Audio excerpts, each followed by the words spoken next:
So who are we? So we are, as you guys know, we are the North Carolina Oral Health Collaborative, and so we are a program of the Foundation of Health Leadership and Innovation.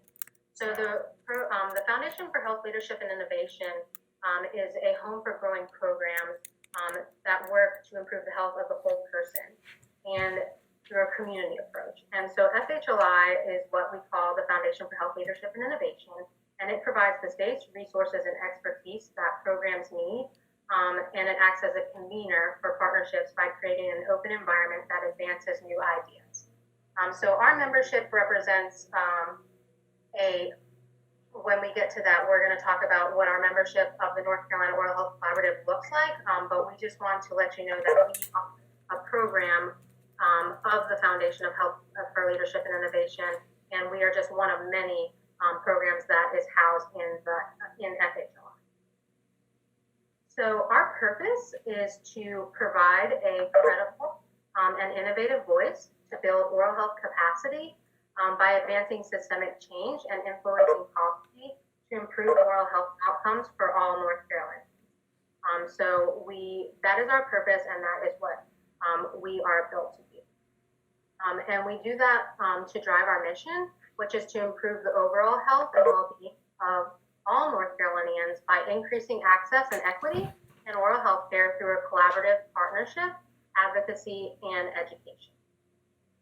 And that leads us to our vision, which is all North Carolinians recognize oral health disease as preventable and have equitable access to optimal oral health care.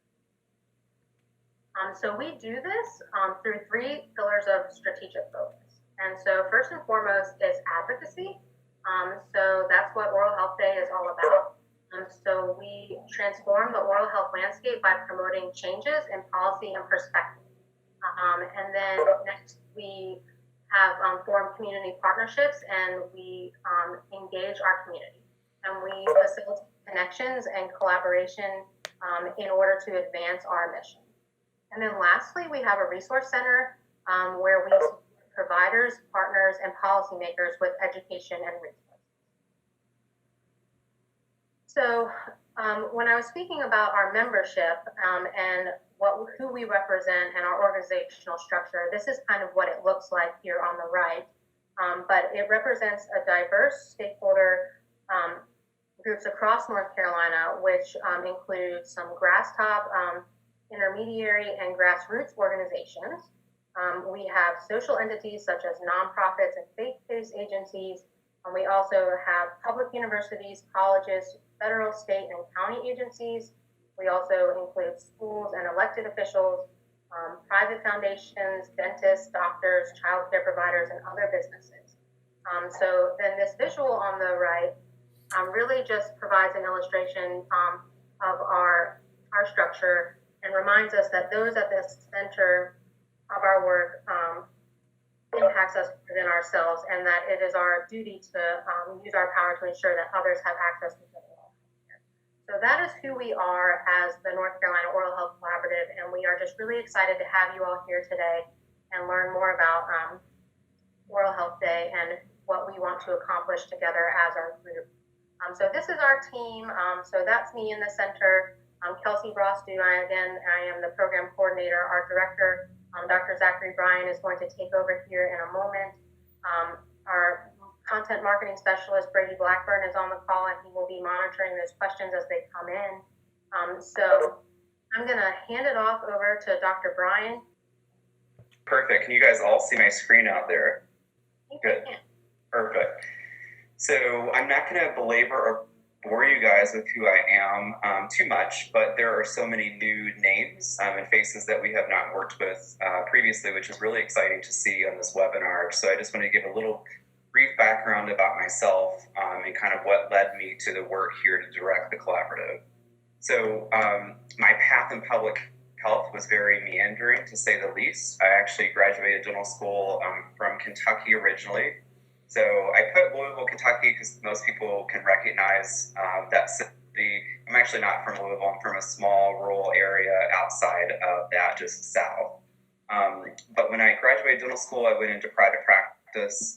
And then made my way up to the Upper Peninsula of Michigan and worked with Indian Health Service. So I left a pretty temperate climate, so to speak, and then entered into, I think when I left Michigan, we were averaging about 150 inches of snow a year. So I was definitely in, a culture shock, both from the practice model going from private practice to Indian Health Service and the governmental entity, as well as the climate.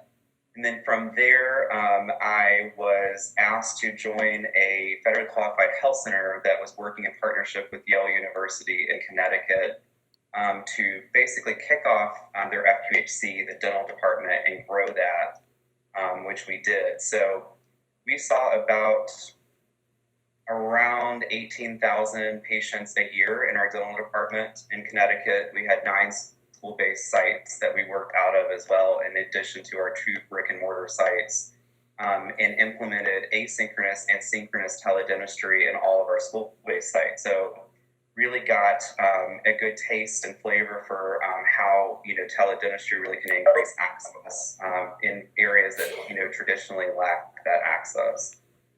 From there, I made my way back to the South, which I'm glad to be here.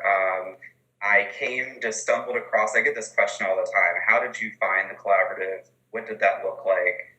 I actually stumbled across the posting when I was here visiting family. So my spouse's family have lived in the area in Chapel Hill for about 14 years now, and my brother and sister-in-law teach at UNC, and we're constantly trying to recruit us to North Carolina. So we made a few visits from Connecticut, and it just wasn't south enough. I mean, I got away from most of the snow in Connecticut, but I really wanted to get back into the South, missed the culture, and missed, the warmer and longer summers and short winters. So made my way here, accepted the position as director of the collaborative in 2018, December of 2018. And it's really been kind of a whirlwind since then, which has been a lot of fun. We're working mostly in state public policy. So as Kelsey had mentioned, we really do focus across 3 strategic buckets. But we have, I would say in the last year, really been heavily focused on the policy advocacy space, which is why we are continuing our traditional annual Oral Health Day as our advocacy signature event. I got my dental degree from the University of Louisville, and I got my master's in health administration from Central Michigan University. Let's see if I can advance the slide, having issues. There we go. So a little bit about Oral Health Day. Again, a lot of you on the webinar today have participated in previous Oral Health Days in the past, so thank you for continuing your involvement. Some have not. And so just to give a really broad overview of what Oral Health Day even is, it's focused around advocacy. So we really are a convener in a sense. So we think of ourselves as a neutral evidence-based convener. We bring folks together from diverse stakeholder entities to kind of spend a day down at the General Assembly, engage in advocacy. Generally, we have a theme and a message that people will then take to their legislators during our break, and meet one-on-one or as a small group with their representative to discuss the oral health disparities that we experience in this state. And as many of you know, they're pretty significant.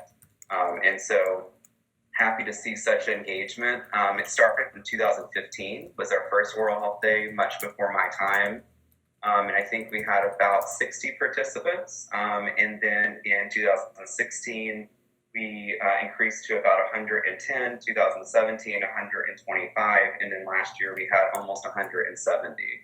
So COVID-19 has really thrown a wrench, right, into our plans in terms of convening in person. So as many of you have seen, we have sent out the promotional information that Oral Health Day was to be on June 3rd, with the idea that we would convene still down at the General Assembly, or right outside of it, to kick off the morning and then break for our legislative visits. Unfortunately, doesn't look like we'll be doing that this year. So I'm going to walk you through, and that's the purpose of this webinar, is to kind of talk through exactly what Oral Health Day, the logistics looks like for 2020, and then answer any questions that you may have. So really at the heart of Oral Health Day, as I had mentioned, is advocacy. But as we think about policy advocacy, why do we even engage in that? Why is public policy important? And it really is to address the public health disparities that we experience and many of our communities experience and to drive systems change. So we have systemic barriers that exist for many folks in the state to achieve an optimal oral health status, and we work to address those through policy. So some of you are really familiar with the legislative process and some of you are not. So not again to belabor the point, but just wanted to give a very broad overview for those that may not be that familiar and this is their first experience to engage in advocacy. When we think about policy making, how is that accomplished? We technically have two different routes. We go through a legislative process, and that's through a statutorial process. Meaning the statutes we amend, we introduce bills, or we go through the regulatory environment, which if you guys have followed us over the past year, you would have noticed that we co-sponsored a rule called 16W.0104 with the Dental Society, the North Carolina Dental Society, and that was done through the regulatory process, which means essentially you have the statute that's kind of the king of policy, and then you have the rules underneath that are subordinate to that statute. But you can make a lot of changes through rulemaking as well. It is definitely not so straightforward at all. I love this slide because it really, I think, for any of us that has engaged in policy advocacy in the past, could attest that it's very convoluted and takes many different turns. So much like my career in public health has been meandering, the policy process is meandering as well. So, a lot of people think it's linear, that we start with, agenda setting, and we're moving towards policy formation, implementation, evaluation, etc. Does not really happen that way. So they're very interconnected. They're not linear. They are not static either. And to give you a good idea of what I mean by that, this is what the permanent rulemaking process in North Carolina looks like. And so these are the steps that must be accomplished should anyone engage, an agency engage in writing rules or amending existing rules. There are many stop points. There are many pieces that must be accomplished to move to the next part of the process, but ultimately have your rule entered into code, meaning into law. So this was quite a fun experience with 16W, I will say. To be honest, it was a very exciting process that we engaged, and this came off the heels of Oral Health Day 2019. We really were thinking about how do we further engage the dental hygiene community in the state to provide preventive access to preventive services without having any administrative burdens. So we're going to talk a little bit about Rule 16W a little bit later on, but this will give you at least an understanding of how complicated the process actually is. And I hope this speaks to all of you on the call today, because it really is why we work through collective action. So we really are one voice, but when we bring everyone together, we have more momentum to get more accomplished for the greater good. And our work spans across vulnerable populations. So we're mostly focused on access disparities, equity disparities as it relates to delivery of oral health care for the African American population, Latinx population, those on Medicaid, and the older adult population. So those are really our target populations that we work with. As you'll see a theme throughout the Oral Health Day in June, as well as future policy from the collaborative. So we learned some lessons definitely from our rule success to 16W, but also kind of launched the momentum to keep our policy agenda front and center to our work and poured most of our capacity, meaning staffing, from the collaborative into that to accomplish further work. 16W, like I mentioned, was co-sponsored by the collaborative as well as the North Carolina Dental Society. And essentially, at the core of it, it allows dental hygienists that have been trained and deemed public health dental hygienists to go into high needs settings and areas where there is a shortage of dentists and provide preventive services without a prior exam needed by a dentist. So prior to this, a prior exam would be required before those preventive services were delivered. And when I mean preventive, I'm talking about sealants, fluoride, prophylaxis, cleanings, etc. So now they are allowed through this rule to engage and provide those preventive services at the same date as the screening is completed, although a comprehensive dental exam may have not already been accomplished. So it eliminates that administrative burden and allows greater access to that preventive service care in high need settings such as schools or nursing facilities. That was adopted into law on February 1st. So we can all, find success in this political win here. I think we are getting a lot of feedback from community-based settings in particular that they are implementing the rule and arranging everything that's needed in terms of requirements to be able to launch once we resume some form of normalcy, whatever that new normal will look like. Prior to the rule change, you'll see a very stark map. So North Carolina was previously only one of 8 states in the country that did not allow some form of direct access by dental hygienists. Some people may not know what the term direct access means.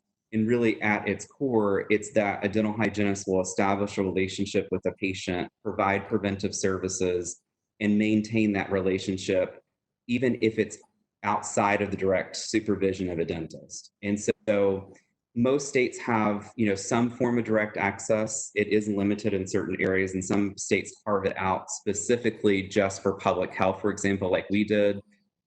But we did not previously allow any form of direct access. I know there are several hygienists on the call, and they're probably smiling, I hope, right now, because we were able to get that accomplished. And it was honestly a very, like I said before, exciting opportunity to work with the Dental Society. We did partner very well in getting this accomplished. So kudos to them. I'm not sure if there's any representation from NCDS on the call.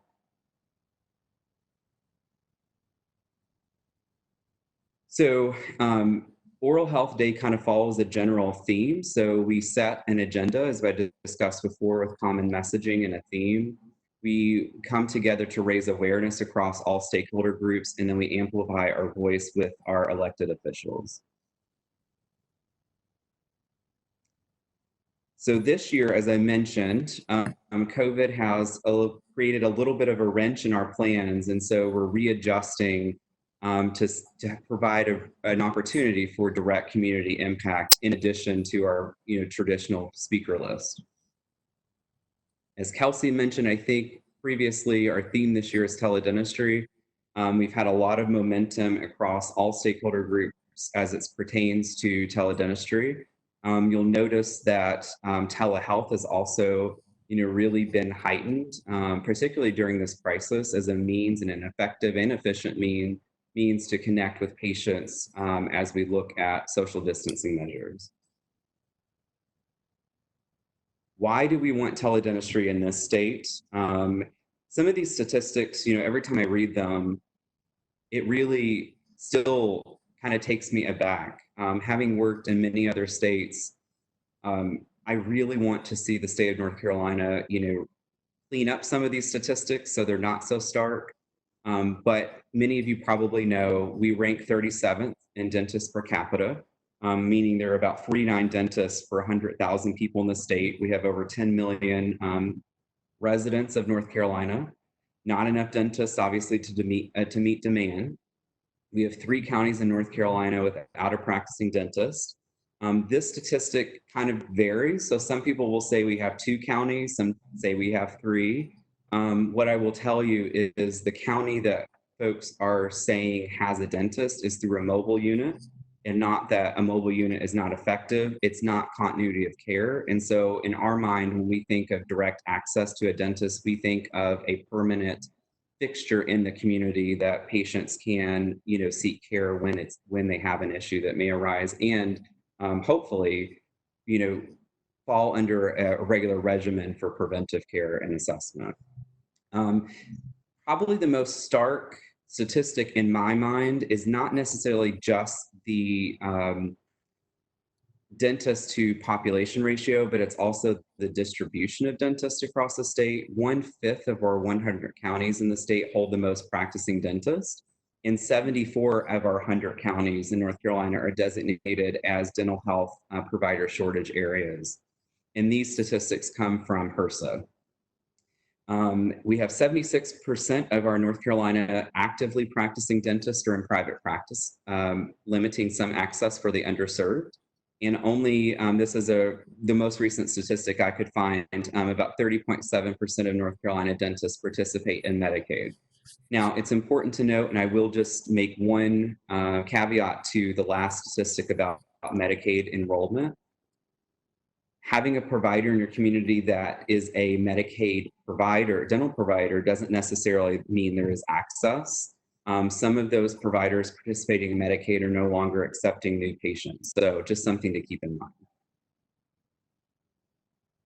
When we think about the urban-rural divide, I think that's a really important message that we need to continue. We're seeing that in times of crises, the disparities are often heightened. And we're seeing that during this COVID crisis that we're in now. But about 40% or a little over 4 million people in North Carolina live in what the North Carolina Department of Commerce would consider a rural area. And as we know, as we've discussed, that is also a predisposing factor to limited access to oral health care. I talked about dentists being concentrated in 1/5 of North Carolina counties. Here is a map that shows that. So the darker the color, meaning more dentists are located in that county. White means no dentist. So as you see here, we discussed 3 counties that on the east side on the upper portion. These are not probably coming to a surprise to anyone. So you'll notice that Durham County, Wake, Orange, Mecklenburg, out in Buncombe. So those areas have a higher concentration of dentists, leaving a lot of our rural communities really being underserved and the dentists really not having the bandwidth to meet patient and community demand. We see benefits of teledentistry in North Carolina really kind of spanning the gamut to reach underserved populations, reducing oral health disparities and kind of closing that urban and rural divide, removing socioeconomic disparities. So this will help gain access to lower SES populations, improving specialty care. So as we think of, there are situations, as we know, that arise that require a specialist in dentistry to either evaluate, to consult with, or to treat. This could be a means to connect that specialist that may be in, say, Chapel Hill to a patient and a provider on the other end that is in a rural community on the east side of the state, for example. Decreasing costs, we see this a lot. I know one of our partners that we work with over at UNC, he is fantastic. Many of you guys may know him, and he may be on the call. Dr. Sean Matthews, really leading teledentistry in the state as it pertains to specialty care. He's an oral maxillofacial surgeon, and he has given a really good demonstration of how post-operative care, so after that patient has, for example, a tooth removed, perhaps, and sutures are placed or whatnot, he's able to do post-evaluations from the comfort of where that patient may reside. Because remember, the UNC health system receives patients from all over the state. So the patient that Dr. Matthews has seen recently may live 2.5 hours away. And so instead of having that patient drive back in for a 15-minute post-operative visit, he is able to connect synchronously or through live video stream with that patient to assess for post-operative assessment and care. So it decreases travel time and reduces in-person appointments. It also has a really good opportunity to improve the oral systemic integration, integrative practice and care through larger healthcare systems. One example being what I just mentioned with UNC. So why is our our theme, teledentistry, I mentioned earlier that we've had a lot of momentum and stakeholder engagement from diverse groups around teledentistry. Kind of just to give you a perspective in terms of lead up, what the collaborative has been doing concurrently with the rule change, knowing that teledentistry would be our next policy agenda item, is back in July, early August, we took 12 stakeholders and policymakers to California to view their virtual dental home model. So some that may be more familiar with teledentistry, you see that in the literature, often written as the first introduction, in a very systematic way for teledentistry in the country. Dr. Paul Glassman is often revered as I hear it as the godfather of teledentistry. I don't know how he would feel, about that. I didn't have a chance to ask him that on the tour, but it was a really productive visit. Like I said, we had 12 stakeholders that were a part of that visit. The Dental Society was represented, the Board of Dental Examiners was represented, the dental hygiene community, community-based care, and other oral health advocates, such as NC Child was also a part of that tour and visit. Then we recently went to Charleston, and so we took 12 providers, policymakers, and oral health advocates again on another tour. They were not all the same stakeholders that went to California, that went to Charleston, but they're very uniquely placed. They are one of two centers for telehealth excellence in the country deemed by HRSA. And so that happened at the Medical University of South Carolina, MUSC.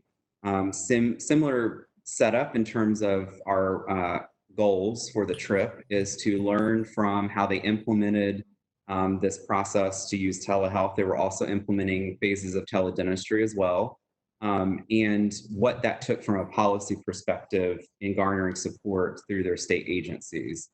I think both really kind of continue to build on that momentum of the stakeholder groups across the state to say, yes, teledentistry is something that we should be moving forward with, and we should do this in a timely fashion. Little did we know, obviously, that COVID-19 pandemic would really kind of heighten the use of telehealth in general, including teledentistry. At the time we, left MUSC, but that's where we're at right now. And then we also participated as a speaker at the UNC Adams School of Dentistry and the ECU School of Dental Medicine's 2020 Teledentistry Symposium, which was a follow-up to UNC Adams School of Dentistry's 2019 Teledentistry Summit. So we really have, had strong partnerships with different stakeholder groups such as UNC, the dental school, over the last several years. A lot of folks have come together around teledentistry to say it is a viable option to close that urban-rural divide and increase access. And then we have continued our efforts to engage with legislators and the General Assembly, both the House and the Senate, to discuss, what the next steps could be and what that looks like. So there's my graphic. I am not a graphic designer, and Brady is on the call. He's probably cringing at my crude graphic of a wrench. I'm sorry, Brady.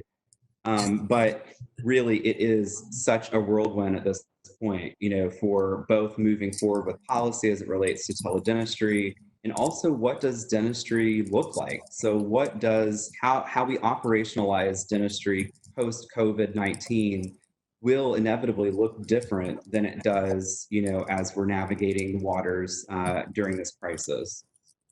So we had to make some changes to our plans, as I mentioned earlier, and now we're going to dive into those. I can go. So we've essentially decided to split Oral Health Day into two parts. And so we're going to have a virtual Oral Health Day still to launch on June 3rd at our typical date that we selected. We're going to have a really vast and diverse group of speakers to kind of really talk through teledentistry, what's needed to engage with teledentistry and demystify its use a little bit. And then part two is going to be a direct community impact initiative that I'll show you kind of what that looks like in subsequent slides here. So again, We are going to host our virtual oral health day on the 3rd from 9 a.m. to 11:15. We did decrease the time, obviously, as we all, I think, are having a little bit of telecommunication fatigue through Zoom or WebEx or whatever platform you're used to using. We didn't want to keep you guys for 3 or 4 hours. I think that would be quite long to do virtually. I did want to mention, you see the word Zoom here, we may have to correct this, and I hope the folks and our friends over at the oral health section and others at DHHS that are on the call found WebEx to be a comfortable platform. I don't think that they are able to really use Zoom to its full capacity, and so we're going to switch away from Zoom and use WebEx for the virtual oral health day just so they can join us as well. So we're going to frame the access and shortage areas and really dive in and be more granular about specific regions of the state that are really struggling in terms of access to oral health care, demystify teledentistry's use through our speaker engagement, as well as some flyers and handouts that we'll have virtually presented to talk about how the process of teledentistry works, its application, and the equipment that's required. Then we're really going to highlight community stories. We have a fantastic, very dynamic speaker. I will say, you guys may remember her from last year, Darlene Laseth. She's with the CDC Cornerstone group, and she is going to have some folks that are going to be available to speak from the community that really are going to share their stories about what does lack of access really mean, and what do those barriers really look like. And so I'm excited to have them share their stories, and very fortunate that they agreed to do so. And then lastly, we're going to dive in a very specific fashion to outline the collaborative's policy priorities for 2020 as it relates to teledentistry, with sharing various pieces of legislation that we are working on. So our featured speakers, we're going to have Dr. Bill Donegan at Contegra Health. One of the, actually, I think, and Bill, I think, is on the webinar, so he can correct me, but I'm going to say is the largest FQHC offering dental services in the state. And he is blazing the trail really with teledentistry and its use, and excited to hear from him as it pertains to how he's utilizing that technology to meet his community's demands. And then we're going to have Dr. Sean Matthews that I mentioned earlier from the UNC Adams School of Dentistry. We're going to have a contact from the ECU School of Dental Medicine as well. And then Darlene Laseth, as I mentioned earlier, from Cornerstone CDC. Bobby White from the ED from the North Carolina Board of Dental Examiners has also agreed to speak. And then we're going to have representation from the North Carolina Dental Society. And then hopefully we're in the process of shoring up a couple legislators to also speak on our virtual oral health day. So part 2, so this really is what looks much different. As the team and I really discussed what would be the most impactful as we push our policy agenda forward. And it is really more demonstration and giving more of a town hall platform, a smaller group platform for community members, policymakers, providers to have an opportunity to meet directly with their legislator or their representative. So I'm going to show you what that kind of looks like. But the broad gist is we want to make sure that we bring community, like I said before, and legislators together to view teledentistry in action, to make sure its use is demystified, that their questions are answered. So as legislation comes across legislators' desks, they understand full well what teledentistry is and its application for North Carolina. We want to share opportunities as it relates to our specific policy priorities, as I mentioned earlier, and then giving an opportunity and a platform to connect communities with their legislators to share their perspectives. It's very uncommon, really, to have communities to have a platform for them to meet on a smaller scale with their legislator to discuss, their impact and barriers to oral health care. The feedback we've received from legislators thus far has been very positive. They're very excited to be in the community, in their home base, the home territory, meeting with their constituents to hear their concerns as it relates to oral health disparities in terms of access and equity. So each visit is going to include a tour of the dental facility, so the FQHC. There's going to be a demonstration of teledentistry, and then we're going to have an immediate debrief in a town hall fashion to have open communication to discuss, like I said, barriers and teledentistry's application in support with legislators. How we have this broken out, we're going to be doing 3 community impact initiatives. So there will be one in the west, one in the central area of the state, and one out east. So following the slides and recording that Kelsey is going to send out, she's also going to send out in written format what counties we're including in the west, central, and east. They do roughly kind of fall under DHHS's local health department map. And so the west are regions 1 through 4, central 5 through 7, and east 8 through 10. May not mean a lot, again, to folks that are not, working within the oral health section or with local health departments, but we'll send out, all the counties that are included. So we have had gracious partners already agree to be our demonstration sites and host us for our town halls.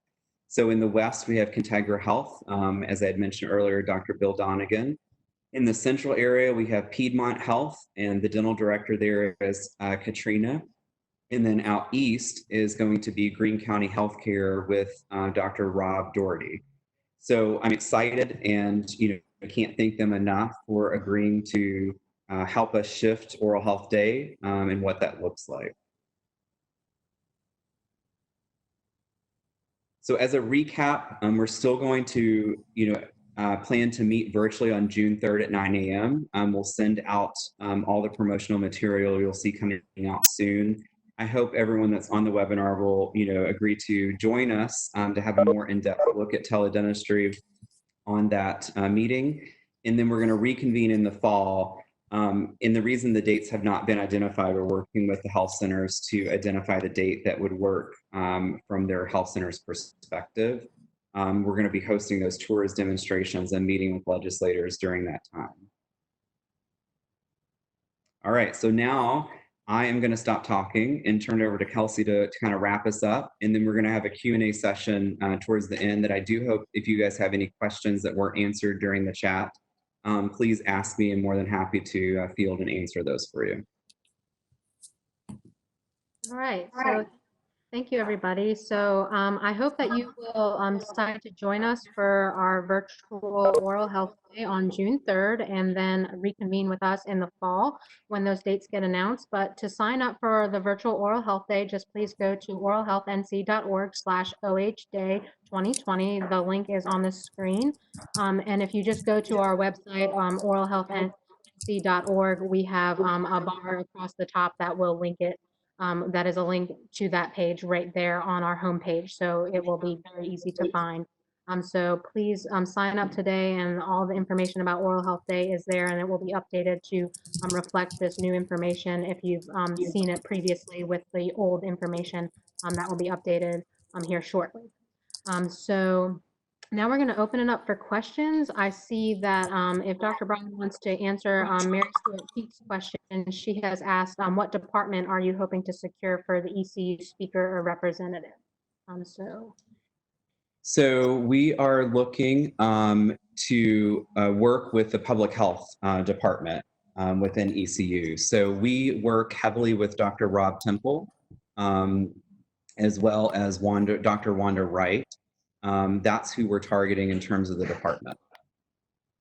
But if there are suggestions that you may have, yes, Dr. Temple, I'm seeing them come in. It's hard for me to see as I'm sharing the screen, but yes, Dr. Temple is amazing for sure. I see another question, Kelsey, from Elaine over at Delta Dental. So Elaine's asking if we register for Oral Health Day, do we need to re-register? No. So the registration that you have already submitted will be sufficient. Yes.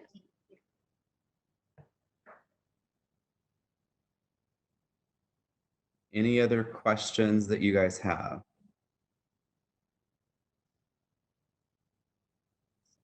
And we are going to share some contact information on the next slide. We'll reshare that in a moment, and that's going to have our contact information.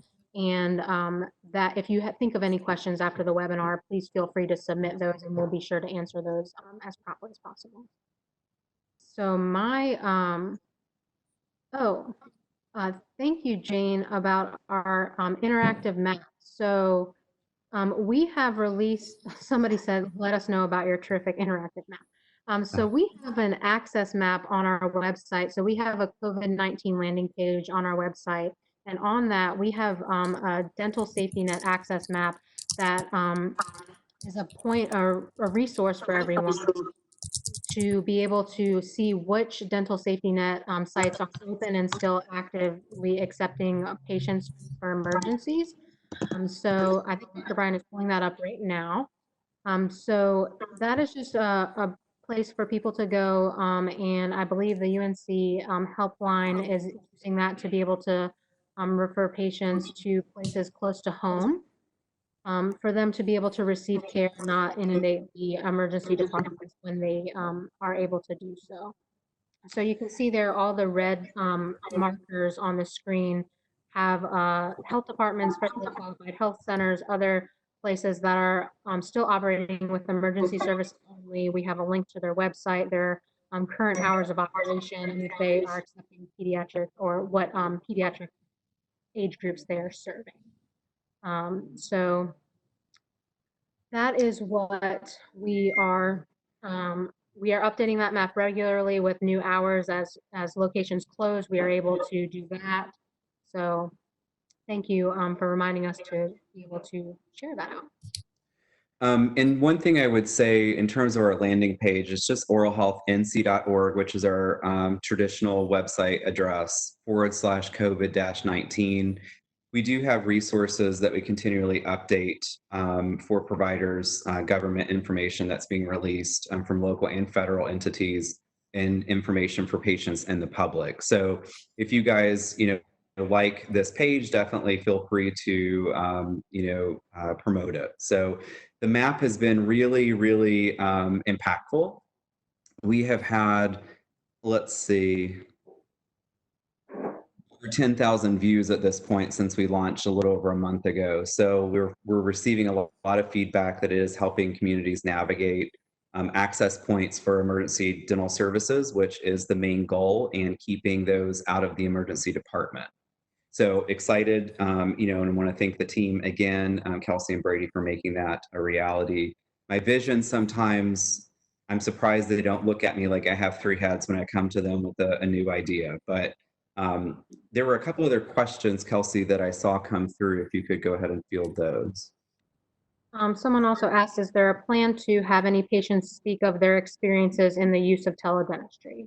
Yes, that will be a part of that demonstration. We have intentionally asked those sites that have agreed to partner with us, Contegra Health, Piedmont, and Greene County, to identify patients that would be comfortable to share their story and also be the subject for the demonstration. And then lastly, so far, has there been much of a change in the number of facilities offering emergency dental care during COVID-19 as demonstrated on the interactive map? Really great question. I would say overall, no. Most of the safety nets that have been listed, many of them have multiple sites. So a lot of the FQHCs in particular have several different site locations all within the same umbrella. And they have closed some of their sites, and they're offering and funneling those emergency services only out of a couple sites. But by and large, you can see, you can still see on my screen here, this map, let's see, the gray areas are those that have since closed. One thing that Brady is doing for tracking purposes that will be released as things resolve, and we can all say we hope that that's soon, that we will show the closures across the state week by week. So there are screenshots being taken of the map each week to show any changes in site closures. That way we can look at impact, as from a state perspective, whether most were happening out in the western region or the eastern region or the central area of the state, and we will be releasing that. Someone said, FYI, UNC initiated a virtual oral health helpline on March 23rd, providing telephone or Zoom consultation. Yes. Yeah, so if you go to our site again, this is what that person is referring to. You'll notice right here, it says the North Carolina Oral Health Hotline. And this was initiated by the UNC Adams School of Dentistry, and they've launched that, providing a terrific resource for patients across the state. So please write down the numbers. And one person had mentioned to me that those two the number may be changed or consolidated. So if someone from UNC is on the webinar and that has occurred, please let us know so we can update that information timely. And then there was a last question I saw. It says both ECU and UNC hasn't changed yet. Perfect. So that number that you see on the screen is still live and current. So Monday through Friday, 8 to 5, patients can call 919-537-3088. And after hours, there's a different alternative number listed at the end of that paragraph. Hello, Zach. Yes. It's Sean here. Oh, hey, Sean. May I just very quickly just add to that, if I may? Yeah.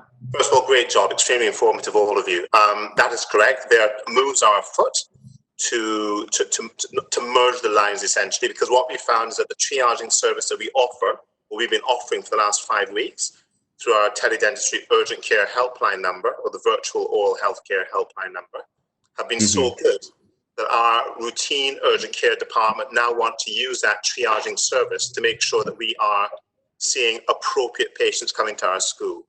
So rather than having patients travel from all across the state, turn up at the front door of the school, which is still in lockdown mode, and find that they don't fulfill the criteria of a true dental emergency, then be sent away, we will triage them all first of all, actually. So that's been extremely helpful. And can I say, just singing all of your praises, your virtual, the map is interactive map, outstanding. Really, really an outstanding piece of work. Thank you. One of a kind, excellent job, and it has really raised the bar. So great job, all of you. And we are using that avidly in our triaging process and helping to direct patients at our school. Excellent. Great. That's great to hear. Thank you, Sean. Pleasure. Someone else had mentioned, it says both ECU and UNC have done some really cool things with teledentistry during COVID-19, helping with triage to help keep dental patients out of emergency rooms. That's fantastic. And would be interested to hear a bit about it in nearly real time in June. Yeah, so we will incorporate that for sure with the lens of COVID-19 to our virtual oral health day kickoff on June 3rd. Definitely, that will be part of our agenda. I'm not sure there's a way around that it wouldn't be a part of our agenda because it's really consuming, most of everyone's energy at this point, both from a policy and direct patient care perspective. So we will have, that lens that will be shed, through the virtual oral health day on June 3rd. Any other questions? We have 2 minutes before we end the webinar, but again, happy to answer questions now, but also happy to take any calls, field emails after the webinar should people have additional questions they want answers to.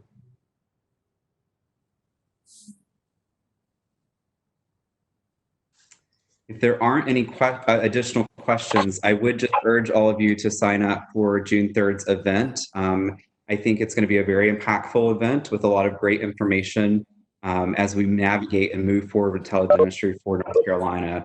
Very excited, and I just want to thank all of you again for being, a part of our membership, supporting the collaborative and supporting the other stakeholder groups that collaboratively, we really are all working together to try to address the disparities in terms of access and equity to oral health in the state. And I remain optimistic, that we can have a very different landscape, say 5-10 years from now in North Carolina. So thank you for all the people that have, paved the way for me to be, welcomed into the state. You guys have all been really receptive to me, which has been you're so gracious. Again, so glad I moved back to the South. Again, nothing against the Northeast, but I really enjoy, this environment here in North Carolina is such a beautiful state with such amazing people that, we want to make sure that we're meeting all the demands and needs of our communities. So thanks again. I'll leave you with that. And like I said, we will release the recording following this webinar. Reach out with any questions, and I hope you guys have a wonderful rest of your week.